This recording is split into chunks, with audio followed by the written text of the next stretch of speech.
নমো ভগবতে বাসুদেবায়। আজকের বিষয়টি গুরুত্বপূর্ণ হতে চলেছে মীন রাশি বা মীন লগ্নের জাতক জাতিকাদের ক্ষেত্রে নক্ষত্রের মাধ্যমে মার্চ 2026-এর বোনাস ফল। ফাল্গুন ও চৈত্র এই দুটি মাস মিলেই কিন্তু এই মার্চ মাস, এবং ফাল্গুন মাস যা নির্দেশ করে কুম্ভ রাশি, এর অধিপতি গ্রহ শনি, এবং চৈত্র মাস যা মীন রাশি, এর অধিপতি গ্রহ বৃহস্পতি। তাহলে এই মার্চ মাসের ক্ষেত্রে শনি এবং বৃহস্পতির কিছু না কিছু প্রভাব বিস্তার ঘটবে। তাই মীন রাশি বা মীন লগ্নের জাতক জাতিকারা আপনারা কেমন ফল পেতে চলেছেন তা আমি আচার্য কমল শাস্ত্রী আপনাদের কাছে এই ভিডিওতে বিস্তারিতভাবে আলোচনা করব। ধৈর্য সহকারে আপনারা ভিডিওটি দেখবেন। আমার প্রিয় দর্শক বন্ধুকে আমার আন্তরিক অভিনন্দন, শুভেচ্ছা ও ভালোবাসা জানাই। আমি আশা করি অনাদির আদি গোবিন্দের অশেষ করুণায় আপনারা সকলেই কুশল আছেন। আমি কারো ব্যক্তিগত জন্মছক বা ন্যাটাল চার্ট নিয়ে বিচার বিশ্লেষণ করছি না। ঠিক এই মার্চ 2026-এর গ্রহ সন্নিবেশের মাধ্যমে একটি ছক প্রস্তুত করে তারপরে বিচার এবং ফলাদেশ করব। সেটি হবে আপনাদের ক্ষেত্রে মার্চ মাসের বোনাস ফল। এরপরে আমি চলে আসছি, দেখুন মীন রাশিটি রাশিচক্রের দ্বাদশতম রাশি এবং শেষ রাশি, এবং এই রাশির অধিপতি গ্রহই হচ্ছে বৃহস্পতি, এবং এই রাশির ক্ষেত্রে চন্দ্র, মঙ্গল এবং রবি শুভকারক গ্রহ, এবং এই রাশির ক্ষেত্রে শনি, বুধ, শুক্র এরা অশুভকারক গ্রহ। ঠিক এই মীন রাশিতে শুক্র তুঙ্গস্থ হয় এবং এই রাশিতেই বুধ নিচস্থ হয়। আমি আচার্য কমল শাস্ত্রী প্রত্যেক বুধবার এবং শুক্রবার সন্ধ্যা 8:30 এই ইউটিউব চ্যানেলে লাইভ অনুষ্ঠান নিয়ে উপস্থিত হই। ঠিক ওই সময় আমাকে ফোন করলে আপনারা নিজেদের ভাগ্য বিষয়ে জানতে পারবেন। তাছাড়া বিভিন্ন ধরনের ভিডিও আপলোড করে থাকে, সেগুলি পাওয়ার জন্য আমার চ্যানেলকে সাবস্ক্রাইব করে বেল আইকনে ক্লিক করে রাখুন। যখন আমি লাইভ অনুষ্ঠান বা যে কোনো ভিডিও আপলোড করলে আপনাদের কাছে নোটিফিকেশন পৌঁছে যাবে। দেখুন মীন রাশির জাতক জাতিকাদের ক্ষেত্রে রাশিপতি বৃহস্পতি এবং চন্দ্র, মঙ্গল এবং রবি যার জন্মকালীন শুভ বলবান থাকলে তার জীবনটি তত্তর করে কিন্তু এগিয়ে নিয়ে যাবে। এবং এই মীন রাশিটি 3টি নক্ষত্রের মাধ্যমে গঠিত। প্রথমে রয়েছে পূর্ব ভাদ্রপদ নক্ষত্র, যার অধিপতি গ্রহই হচ্ছে বৃহস্পতি, এবং এটি সত্য গুণ সম্পন্ন, পুরুষ সঙ্গক, রূপালী বর্ণময় এবং অগ্নিকারক। এই নক্ষত্রটি স্নায়ুমণ্ডল হাঁটুর নিম্নাংশকে নির্দেশ করে থাকে, এবং পূর্ব ভাদ্রপদ নক্ষত্রে যে সকল জাতক জাতিকারা জন্মগ্রহণ করেছেন বৃহস্পতির মহাদশায় তাদের জন্ম হয়েছে। এবং মার্চ 2026-এ মানসিক চাপ থাকলেও তবে মাঝামাঝি সময় থেকে পরিস্থিতির উন্নতি ঘটার সম্ভাবনা এবং পেশাগত ক্ষেত্রে নতুন সুযোগ আসার পথ কিন্তু প্রশস্ত হবেই, এবং সহকর্মীদের সঙ্গে আপনার মতান্তর কিন্তু ঘটতে পারে, এবং আর্থিক দিক দিয়ে আপনার চ্যালেঞ্জিং হতে পারে, অপ্রয়োজনীয় ব্যয় বৃদ্ধির সম্ভাবনা, এবং তাই সঞ্চয়ে আপনার টান পড়তে পারে, এবং সম্পত্তিগত সমস্যাও দেখা দিতে পারে। স্বাস্থ্য বিষয়ে আপনাকে যত্ন নিতেই হবে, এবং পরিবারের সদস্যদের কারণে আর্থিক ব্যয় ঘটতে পারে। তবে মাসের শেষের দিকে পরিস্থিতির কিছুটা উন্নতি ঘটবে, আত্মীয় স্বজনের সাহায্য লাভ ঘটার সম্ভাবনা। প্রেমের ক্ষেত্রে ভুল বুঝাবুঝি মিটে যাবে এবং সম্পর্ক গভীরতা বৃদ্ধি পাবে। তবে আবেগপ্রবণ হয়ে কোনো গুরুত্বপূর্ণ সিদ্ধান্ত না নেওয়াই ভালো। এই মাসে নতুন বিনিয়োগ বা সম্পত্তি ক্রয়ের ক্ষেত্রে আপনাকে বিরত থাকুন, তাহলেই ভালো। এবং সংসারে আপনি কিন্তু প্রিয় হয়ে উঠবেন। মায়ের স্নেহ ও ভালোবাসা অতি অবশ্যই আপনার লাভ ঘটবে। এবং এরপরেই রয়েছে উত্তর ভাদ্রপদ নক্ষত্রটি।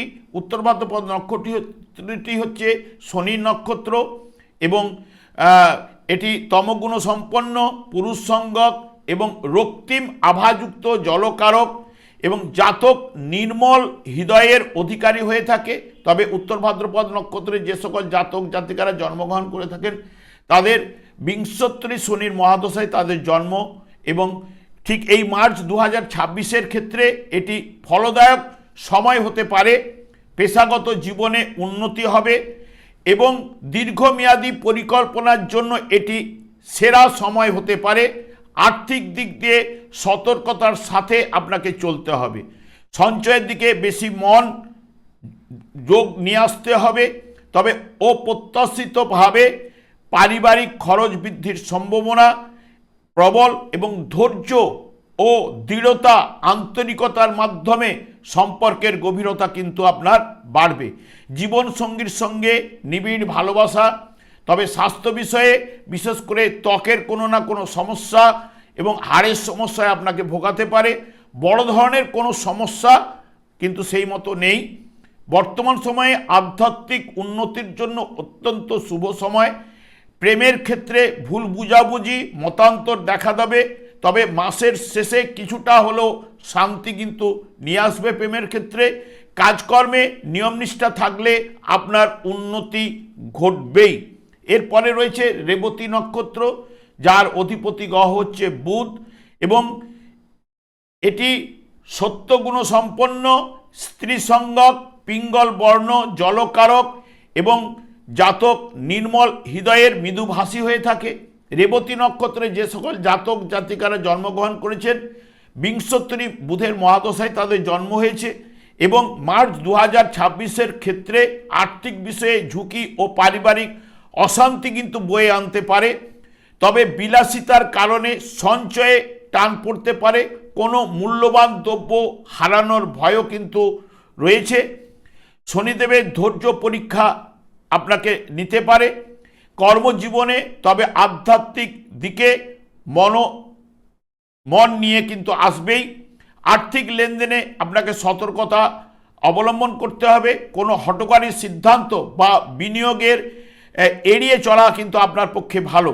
পারিবারিক জীবনের সদস্যদের সঙ্গে মতবিরোধের সম্ভাবনা, তাই আপনাকে মাথা ঠান্ডা রেখে সংযত হয়ে চলতে পারলে আপনার ক্ষেত্রে ভালো। অতিরিক্ত চিন্তার জন্য মানসিক চাপ এবং অনিদ্রা আপনার দেখা দিতে পারে।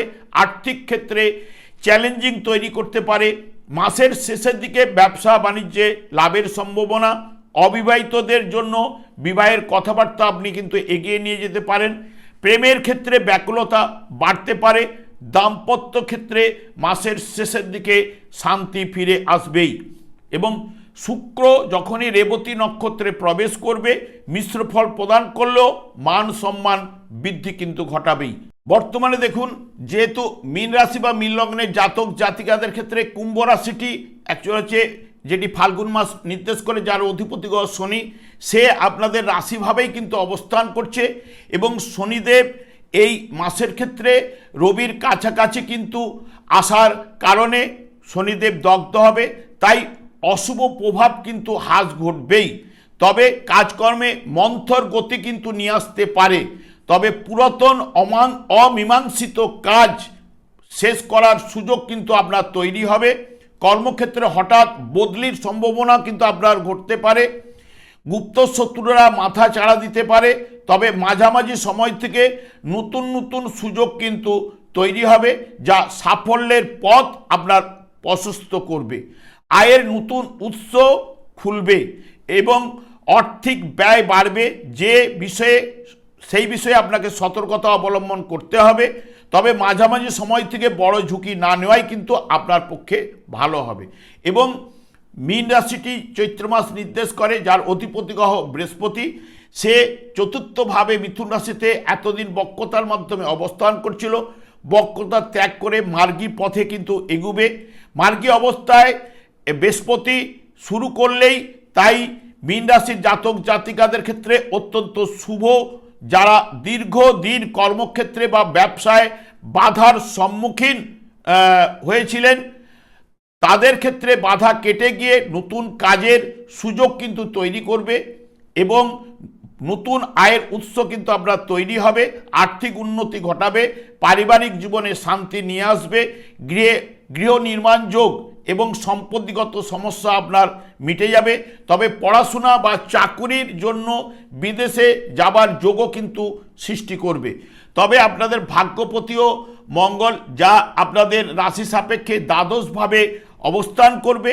রাশির দ্বাদশে অবস্থান কর্মক্ষেত্রে আপনার গুপ্ত শত্রুতা থেকে আপনাকে সাবধান হতে হবে।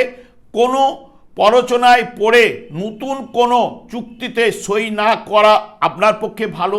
তবে মাসের শেষের দিকে ব্যবসা বাণিজ্যে লাভের হার কিন্তু কিছুটা হলেও বাড়াবে এই ভাগ্যপতি মঙ্গল। তবে ঋণ পাওয়ার ক্ষেত্রে বাধা প্রদান কিন্তু আপনাদের করবে। জমি বা সম্পত্তি কেনাবেচার ক্ষেত্রে সতর্কতা অবলম্বন করতে হবে। আর্থিক খরচ বাড়বেই, তবে পারিবারিক সদস্যদের সঙ্গে মতান্তর আপনার কিছু না কিছু ঘটবে।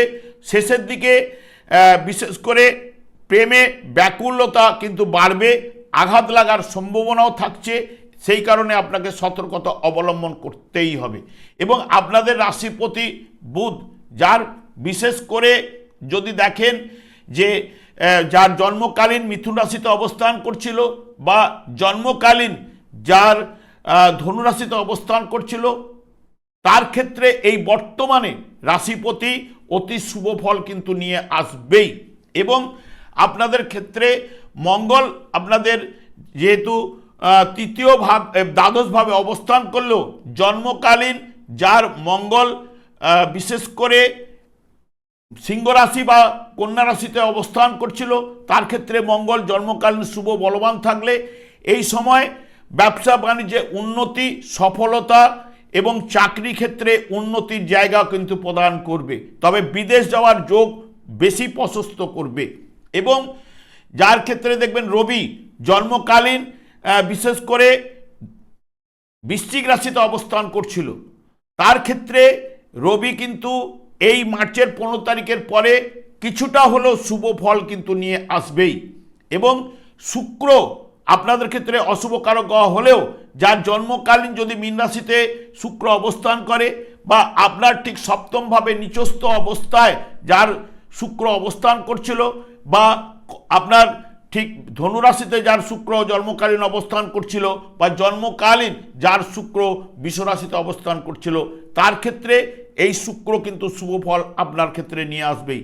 বিশেষ করে আপনার স্ত্রীর ভাগ্যে আপনার ভাগ্য উন্নতি ঘটতে পারে বা কাজকর্মে যোগাযোগ বৃদ্ধি করতে পারে, কর্মে সাফল্য কিন্তু নিয়ে আসতে পারে। এবং শনিদেব আপনাদের ক্ষেত্রে রাশিভাবে অবস্থান করলেও যার জন্মকালীন মীন রাশির জাতক জাতিকাদের ক্ষেত্রে শনিদেব এই মীন রাশিতে অবস্থান করছিল জন্মকালীন বা বিশ্বরাশিতে অবস্থান করছিল বা কন্যা রাশিতে বা ধনু রাশিতে যার জন্মকালীন অবস্থান করছিল, তার ক্ষেত্রে শনিদেবের ক্ষেত্রে ব্যতিক্রম। কারণ শনিদেব বাধা বিঘ্ন এবং কারক গ্রহ, সেই কারণে বাধা বিঘ্নটা কিন্তু আপনার কাছে তুলে নিয়ে আসবে। বিশেষ করে দেখবেন দাম্পত্য জীবনের ক্ষেত্রে কিছু না কিছু অশান্তি, ব্যবসা বাণিজ্যের ক্ষেত্রে নানান সমস্যা এবং কর্মগত সমস্যাও কিন্তু তুলে নিয়ে আসবে। শ্বশুরবাড়ির সঙ্গে সম্পর্ক কিন্তু চিড় ধরাবেই। সেই কারণেই আমি শনিদেবকেই বিশেষ করে সন্তুষ্ট করার কথা বলে থাকি। কারণ কলিযুগটি শনি এবং রাহুর দ্বারাই পরিচালিত এবং কলিযুগটি হচ্ছে এই চারটি যুগ রয়েছে, চারটি যুগের মধ্যে এই কলিযুগ হচ্ছে বিশেষ করে হরেকৃষ্ণ মহামন্ত্র যখনই জপ করবেন বা কলিযুগে যুগধর্ম হরেকৃষ্ণ মহামন্ত্র যখনই জপ করবেন আপনার জীবনটা কিন্তু পাল্টে যাবে। সেই কারণে শুধু শনিদেব একাই সন্তুষ্ট হবেন না, অন্যান্য গ্রহগুলো সন্তুষ্ট হবেন। সেই কারণে এখন থেকে আপনারা এই কলিযুগে যুগধর্ম হরেকৃষ্ণ মহামন্ত্র জপ করুন, গীতা ভাগবত নিয়ে চলার চেষ্টা করুন, আপনার জীবনটা কিন্তু বদলে যাবেই। আমি আর দীর্ঘায়িত না করে আমি আচার্য কমল শাস্ত্রী প্রত্যেক বুধবার এবং শুক্রবার সন্ধ্যা 8:30 এই ইউটিউব চ্যানেলে লাইভ অনুষ্ঠান নিয়ে উপস্থিত হই। ঠিক ওই সময় আমাকে ফোন করলে আপনারা নিজেদের ভাগ্য বিষয়ে জানতে পারবেন। তাছাড়া বিভিন্ন ধরনের ভিডিও আপলোড করে থাকি, সেগুলি পাওয়ার জন্য আমার চ্যানেলকে সাবস্ক্রাইব করে বেল আইকনে ক্লিক করে রাখুন। যখন আমি লাইভ অনুষ্ঠান বা যে কোনো ভিডিও আপলোড করলে আপনাদের নোটিফিকেশন পৌঁছে যাবে। আমি অনাদিরাদি গোবিন্দের কাছে প্রার্থনা করি আপনারা ভালো থাকুন, সুস্থ থাকুন, আনন্দে থাকুন। আজ এই পর্যন্ত, পরে ভিডিও দেখা হচ্ছে। নমস্কার।